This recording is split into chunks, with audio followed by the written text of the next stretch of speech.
Good morning students, मैं अतुल प्रताप आज आप लोगों को डीएलएड सेकेंड सेमेस्टर के अंतर्गत हमारा पेपर चल रहा है वर्तमान भारतीय समाज एवं प्रारंभिक शिक्षा, उसका हम लोग अध्ययन करेंगे, उसको जानेंगे। उसके अंतर्गत भारतीय समाज के प्रमुख मुद्दे थे, उस टॉपिक के अंतर्गत हमारा सब टॉपिक है आज का अंतिम सब टॉपिक है वह अलगाववाद, सेपरेशनलिज्म। तो इसको पढ़ेंगे। इसको हम सबसे पहले देखते हैं कि सेपरेशन शब्द की उत्पत्ति कहाँ से हुई, उसके बाद अर्थ जानेंगे। सेपरेशनलिज्म शब्द की उत्पत्ति, अलगाववाद शब्द की उत्पत्ति कहाँ से हुई। इस शब्द की उत्पत्ति 16वीं शताब्दी में प्रोटेस्टेंट शब्द से हुई है, जो क्या था, जो चर्च ऑफ इंग्लैंड से अलग करने के लिए हुई थी। एक बार फिर समझ लेते हैं। जो अलगाववाद शब्द की उत्पत्ति है वो 16वीं शताब्दी में प्रोटेस्टेंट शब्द से हुई है, जो चर्च ऑफ इंग्लैंड से अलग करने के लिए हुई थी। लेकिन आज इस शब्द के मायने पूर्ण रूप से बदल गए हैं। आज इस शब्द का जो अर्थ है, आज इस शब्द का जो आशय है वो निश्चित रूप से पूर्ण रूप से बदला है। इसके अंतर्गत मूलभूत परिवर्तन देखने को मिला है। अलगाववाद क्या है, अलगाववाद को देखते हैं पहले। अलगाववाद क्या है? अलगाववाद एक अलग क्षेत्र की आकांक्षा है, एक अलग क्षेत्र की मांग है, जो क्या करती है, जो पृथक होने के लिए, अलग होने के लिए किसी देश से की जाती है, किसी राज्य से की जाती है। इस प्रकार से अलगाववाद को सामान्य शब्दों में फिर देख लेते हैं। अलगाववाद का अर्थ क्या है? अलगाववाद एक क्षेत्र से अलग होने की आकांक्षा है। अलगाववाद एक विशेष क्षेत्र से या विशेष क्षेत्र की मांग है, या उस क्षेत्र को या किसी देश से, किसी प्रदेश से अलग होने की आकांक्षा है, जो व्यक्ति को अपने हितों की पूर्ति के लिए उस क्षेत्र को अलग करने के लिए मांग करता है। इस प्रकार से हम देखते हैं ये क्या है, एक प्रकार की आकांक्षा है, एक अलग प्रदेश की, अलग राज्य की मांग है, जो व्यक्ति को उस प्रदेश को अलग करने के लिए उसकी मांग करता है। तो आगे देखते हैं ये ऐसी स्थिति क्यों आती है, इसके पीछे भी कई कारण हैं। कारण हम लोग बाद में जानेंगे, पहले और समझ लेते हैं कि अलगाववाद की समस्या सिर्फ आज की नहीं है। अलगाववाद की समस्या प्राचीन काल से चली आ रही है, क्योंकि सरकारों के द्वारा, चाहे राज्य सरकार हो, चाहे केंद्र सरकार हो, चाहे स्थानीय सरकारें हों, वो अपने क्षेत्र में समान रूप से धन का वितरण नहीं करती, समान रूप से सुविधाओं का वितरण नहीं करती। कुछ क्षेत्र तो बहुत ज़्यादा विकसित होते चले जाते हैं, जब कुछ क्षेत्र होते हैं लगातार पिछड़ते चले जाते हैं। जिन क्षेत्रों के अंदर जो क्षेत्र पिछड़ते हैं उनके अंदर हजार समस्याएं जन्म लेती हैं। जब उस क्षेत्र में समस्याएं जन्म लेती हैं तो वहाँ के बासिंदे, वहाँ के रहने वाले, वहाँ के निवासी वो अपने क्षेत्र को विकसित करने के लिए, अपनी समस्याओं के समाधान के लिए वो देश से मांग करते हैं, राज्य से मांग करते हैं। और जब उनकी मांगें पूरी नहीं होती तो चाहते हैं कि हमारे प्रदेश को, हमारे क्षेत्र को, हमारे राज्य को अलग ही कर दिया जाए। इस प्रकार से अलगाववाद अलग प्रदेश की आकांक्षा है, जो उस प्रदेश से अलग होने के लिए की जाती है, जो उस राज्य से, देश से, प्रदेश से अलग होने के लिए की जाती है। ठीक है, अलगाववाद हम लोगों ने जाना। अब देखते हैं अलगाववाद के कारक, उत्तरदायी कारक क्या हैं। अलगाववाद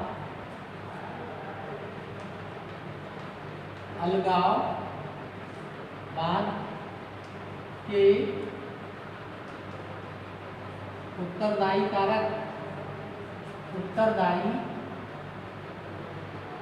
कारक, इसको समझ लेते हैं। अलगाववाद के जो उत्तरदायी कारक हैं वो क्या है? पहला तो है राजनीतिक कारक। नंबर 1 राजनीतिक कारक, इसको साथ साथ समझते चलेंगे। राजनीतिक कारक, इसको जानेंगे। भारत के अंदर लोकतंत्र है और लोकतांत्रिक व्यवस्था के अंतर्गत उस देश के अंदर राजनीतिक दल होते हैं। राजनीतिक दल उस देश में या हमारे देश में क्या करते हैं? सत्ता का गठन करते हैं, और सत्ता के गठन के लिए वो तमाम धर्मों के लोगों को, तमाम जातियों के लोगों को, तमाम संप्रदाय के लोगों को आपस में टकराते हैं, उनमें आपस में लड़ाते हैं ताकि वो अपनी कुर्सी को बचाए रखें, ताकि वो सत्ता में आ सकें। तो इसलिए क्या करते हैं, वो अपने जो राजनीतिक दल सत्ता में होते हैं, जिनके जो वोटर होते हैं, बैंक वोट होता है, उस क्षेत्र में तो बहुत काम करते हैं, और साथ ही साथ उन क्षेत्रों में जो उनके वोटर नहीं होते उनमें काम नहीं करते, जिससे एक क्षेत्र का तो विकास हो जाता है, दूसरा क्षेत्र पिछड़ता हुआ चला जाता है और अति पिछड़े क्षेत्र में आ जाता है। और उस क्षेत्र के अंदर तमाम तरीके की समस्याएं होती हैं, जो निश्चित रूप से उन लोगों के मन में सरकार के प्रति, राजनीतिक पार्टियों के प्रति विद्वेष की भावना भर देती हैं, और उस प्रदेश के बासिंदे अपने प्रदेश को, अपने देश को या अपने क्षेत्र को अलग करने की मांग करते हैं, स्वायत्तता प्रदान करने की मांग करते हैं। इस प्रकार से अलगाववाद का कारण एक राजनीतिक भी है। अब नंबर 2 जाएंगे। नंबर 2 है, वो है आर्थिक कारक। आर्थिक कारक,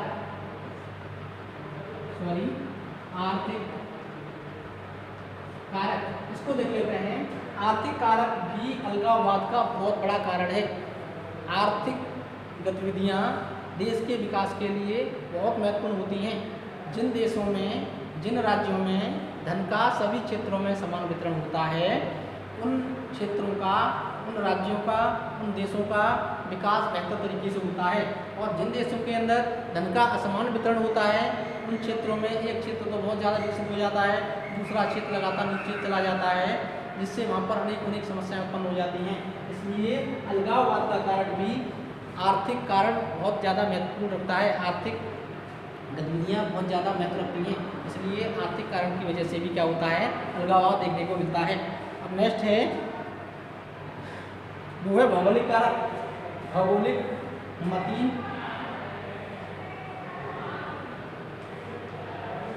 भौगोलिक कारक।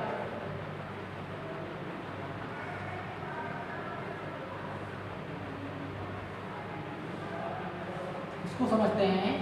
भौगोलिक कारक हमारा देश का जो भूगोल है, हमारे देश का जो भौगोलिक स्थिति है, वो बहुत ज़्यादा असमानता लिए हुए है।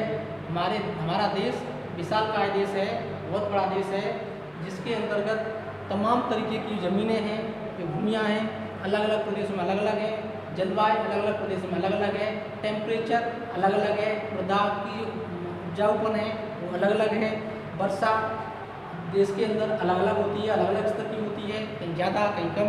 इस वजह से देश के अंतर्गत जो उत्पादन होता है वो भी असमान तरीके से होता है।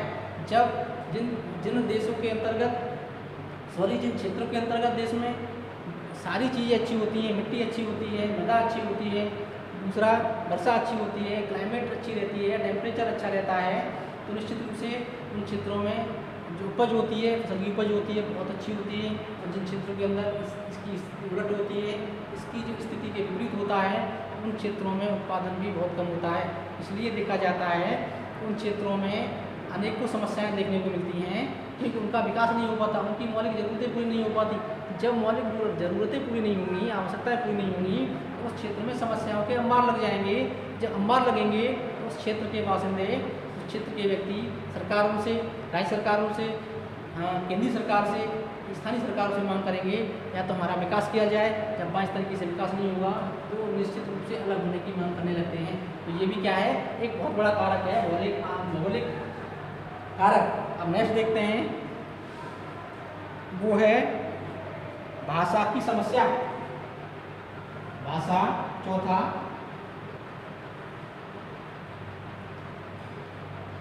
भाषा की समस्या। स्टूडेंट्स, इसको देखते हैं। हमारे देश के अंदर जो पश्चिमी देश थे, वहाँ पर इस बात को अपनाया गया उनके संविधानों में, उनके विधानों में, एक देश होगा, एक भाषा होगी। लेकिन भारत के अंदर भारत क्या है, बहुभाषी देश है, विभिन्न धर्मों का देश है, विभिन्न जातियों का देश है, विभिन्न रंगों के व्यक्तियों का देश है, विभिन्न संप्रदायों का देश है। तो इस प्रकार से यहाँ की भाषाएं भी निश्चित रूप से अलग अलग होती हैं। और भारत में तो यहाँ तक देखा जाता है 1954 में अनेक राज्यों का गठन भी इसके आधार पर किया गया, भाषाई आधार पर किया गया, भाषा के आधार पर किया गया, जिसके अध्यक्ष बीजी खैर थे। तो हम देखते हैं कि जब भाषाएं अलग होती हैं तो निश्चित रूप से भाषा के आधार पर भी अलगाववाद की स्थिति देखने को मिलती है। तमाम प्रदेशों के बासिंदे अपनी भाषा के आधार पर चाहते हैं कि हमें देश से अलग कर दिया जाए, हमें अलग राज्य का दर्जा दे दिया जाए, हमारा राष्ट्र अलग, हमें राष्ट्र के रूप में हमारी स्वीकृति प्रदान कर दी जाए। इस प्रकार से वहाँ भी इसकी वजह से भी हमें अलगाववाद देखने को मिलता है। अब नेक्स्ट देखेंगे वो है अलगाववाद के दुष्परिणाम। अलगाववाद के दुष्परिणाम।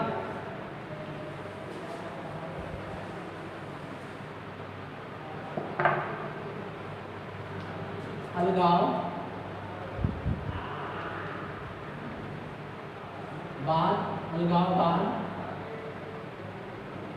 के दुष्परिणाम।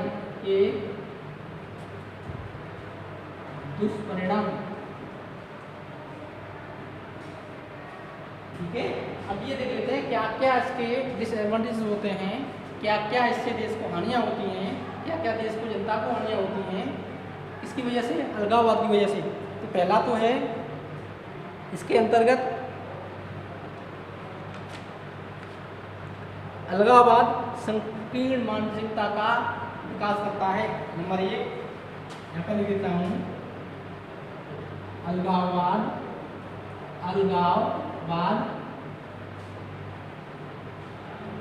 संकीर्ण मानसिकता का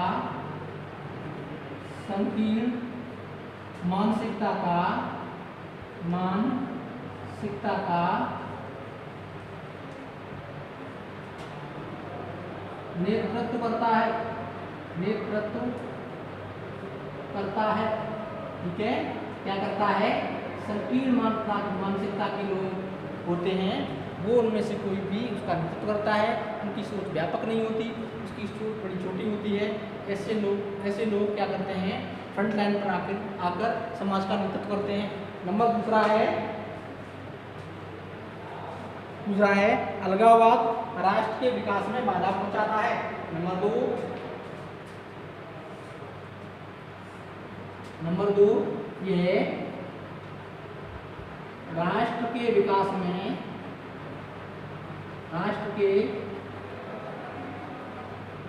में बाधा पहुंचाता है। ठीक है स्टूडेंट्स, यह क्या करता है? यह देश के विकास में बाधक होता है, क्योंकि जब भी अलगाववादी गतिविधियां की जाती हैं तो उस क्षेत्र के विकास रुक जाते हैं। इससे सरकारों को निपटने में अपने संसाधन को लगाना पड़ता है, जिससे क्या होता है? देश का विकास निश्चित रूप से बाधित होता है। अब नंबर 3 देखेंगे, वो है अलगाववाद से क्षेत्रीय तनाव की स्थिति उत्पन्न होती है। नंबर 3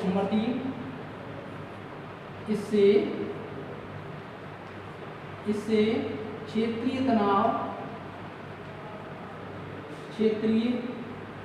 की स्थिति उत्पन्न होती है। क्षेत्रीय तनाव की स्थिति उत्पन्न होती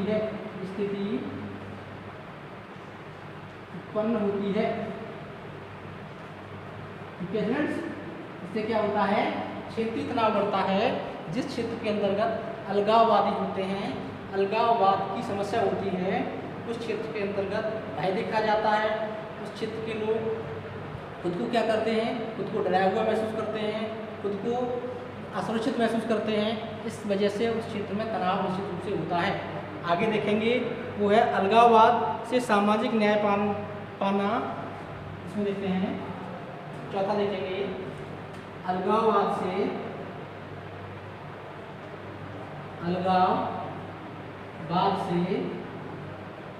सामाजिक न्याय पाना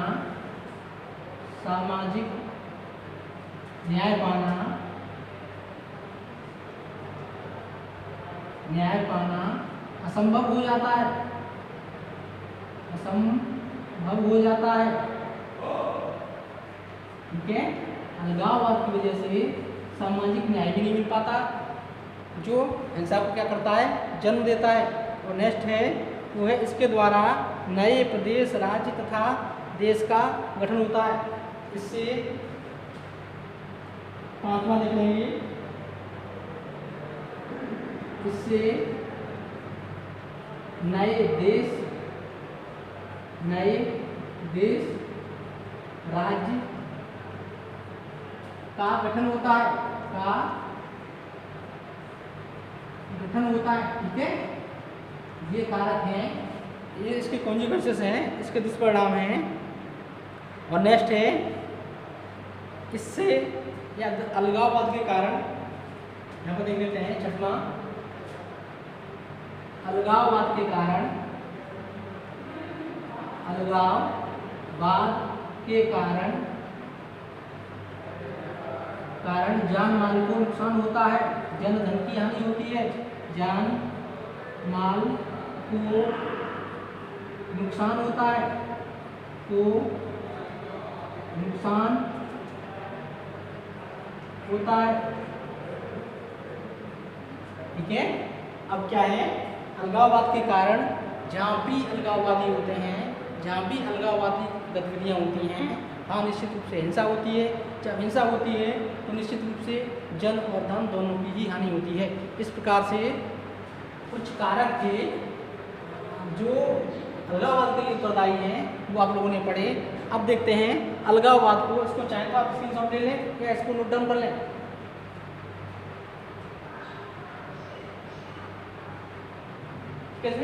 इसको मिटाते हैं और आगे बढ़ते हैं।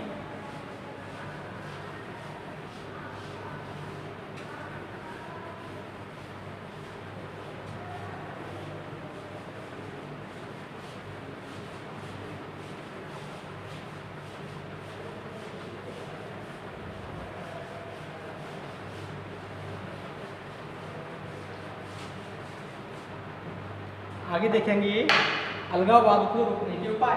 अलगाववाद को रोकने के उपाय, रोकने के उपाय, इसको समझते हैं किस प्रकार से अलगाववादियों को शांत किया जा सकता है, संतुष्ट किया जा सकता है और देश के विकास की मुख्य धारा से जोड़ा जा सकता है। इसको हम जानेंगे वो कौन से तरीके हैं इसके द्वारा अलगाववाद को रोका जा सकता है या समाप्त किया जा सकता है।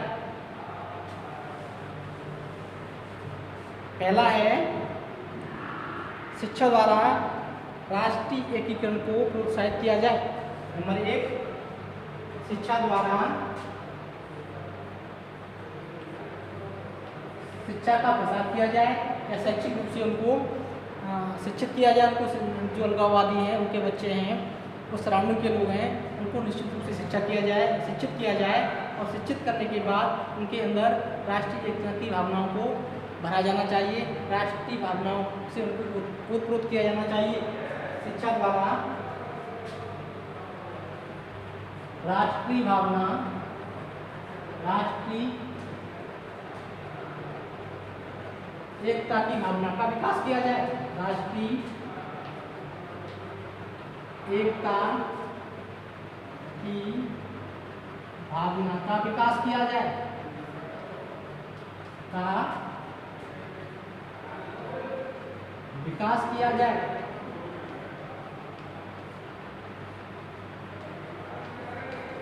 दूसरा देखते हैं अलगाववादी क्षेत्रों का। नंबर 2,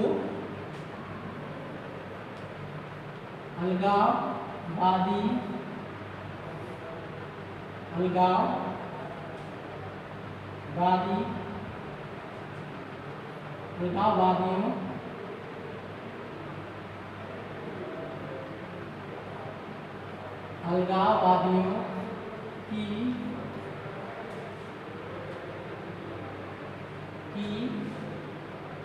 वैध समस्याएं, वैध समस्याओं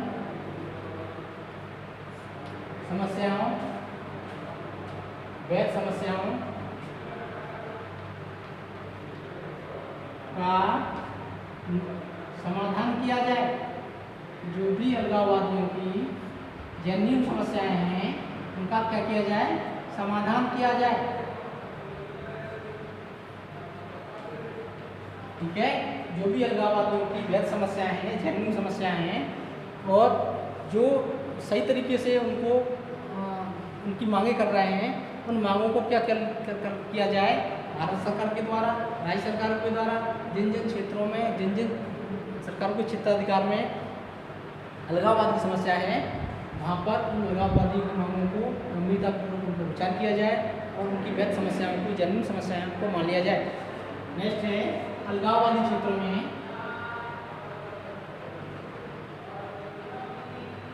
तीसरा, अलगाववादी क्षेत्रों में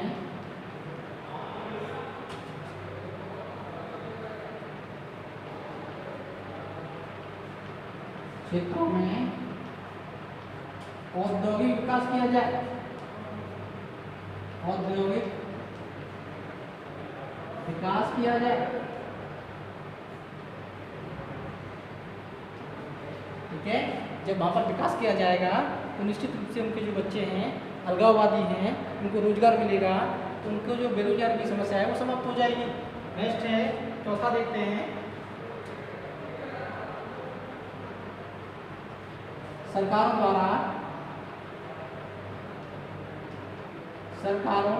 द्वारा अलगाववादियों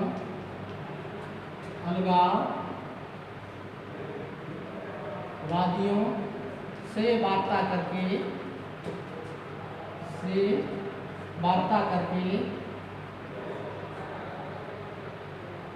विकास की मुख्य धारा में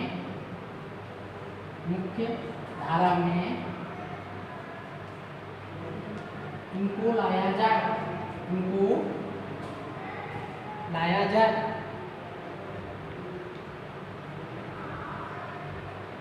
नेक्स्ट है पांचवा, देख लेते हैं सरकारों द्वारा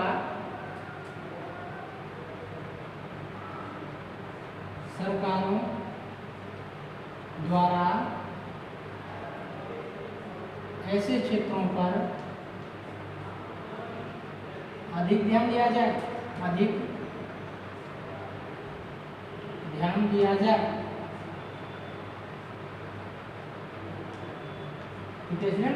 तो ये कुछ उपाय थे जो अलगाववादी गतिविधियां हैं उनको रोकने के लिए कारगर साबित हो सकते हैं। एक बात फिर समझ लेते हैं, शिक्षा द्वारा राष्ट्रीय एकता की भावना का विकास किया जाए उनके अंदर। दूसरा है अलगाववादियों की वैध समस्याएं हैं, जेन्युइन समस्याएं हैं, उनको उनका समाधान किया जाए, चाहे वो राज्य के स्तर पर हो, चाहे वो संघ शासन के स्तर पर हो या किसी स्थानीय स्तर पर हो, ठीक है। और तीसरा है अलगाववादी क्षेत्रों में औद्योगिक विकास किया जाए, उद्योग धंधे स्थापित किए जाए, कंपनी, फैक्ट्री, इंडस्ट्री, फर्म स्थापित की जाए ताकि वहाँ के बासिंदों को रोजगार मिल सके। जो बेरोजगार हैं उनको रोजगार मिलेगा। जब व्यक्ति रोजगार मिलेगा तो अलगाववाद की समस्या है धीरे धीरे समाप्त हो जाएगी। नेक्स्ट है सरकारों द्वारा अलगाववादियों से वार्ता करके विकास की मुख्य धारा में उनको लाया जाए या उनको जोड़ा जाए। पांचवा है सरकारों द्वारा ऐसे क्षेत्रों पर